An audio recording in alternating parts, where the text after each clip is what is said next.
Hey guys, welcome back to this video. In this video, I'll show you how you can find video you have watched on Facebook. So for that, first we need to go our settings. First on the top right corner, click on the menu bar and then scroll down.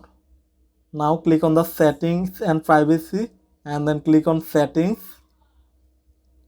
Now scroll down. Under your activity, click on the activity log. On the top right corner, you will see activity history. Click on that.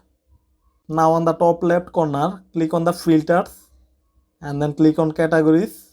Now click on the your Facebook activity and then click on the posts. Now scroll down and then click on the video you have watched. So these are video I have watched. So this is how you can find video you have watched on Facebook. So hope that this video help you out. If this video help you, please hit the like button and subscribe this channel. Thanks for watching.